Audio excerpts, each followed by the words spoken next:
ಪದದಿಂದ ಶುರುವಾಗುತ್ತೆ. ಸ್ಟಾರ್ಟ್ ಮಾಡಿ. ಅಕ್ಷರಗಳನ್ನು ಜೋಡಿಸಿದ್ರೆ ದಿನಾಲು ದೇವರನ್ನು ಪದ್ಯದ ಮೊದಲೆರಡು ಸಾಲು ಪಲ್ಲವಿ. ದಿಕ್ಕುಗಳಲ್ಲಿ ಇದು ಒಂದು ಪಶ್ಚಿಮ. ವರ್ಷದ ಕೊನೆಯಲ್ಲಿ ಇದನ್ನು ಬರೆಯುತ್ತೇವೆ ಪರೀಕ್ಷೆ. ನಮ್ಮ ಸುತ್ತಮುತ್ತಲಿನ ವಾತಾವರಣ ದಾರಿ ತೋಚದಿದ್ದಾಗ ಜನ ಇವರ ಹತ್ರ ಬೇಡ್ಕೋತಾರೆ. ಪರಮಾತ್ಮ ಪರಮೇಶ್ವರ.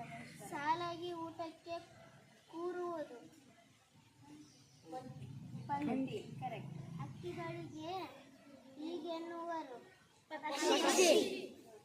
ಪಾಂಡವರು ಈ ಆಟದಲ್ಲಿ ಸೋತರು.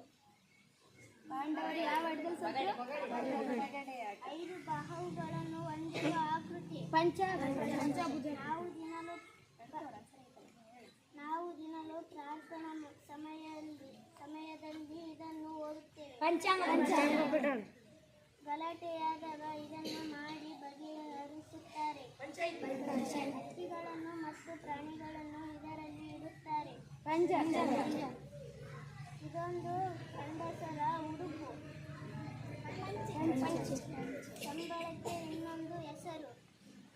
ಸಂಬಳ ಆದಾಗ ಏನಾಗೈತಂತಾರ? ನಗರಕ್ಕೆ ಈ ಹೆಸರು. ನಗರಕ್ಕೆ ಇನ್ನೊಂದು ಹೆಸರು ಪಟ್ಟಣ.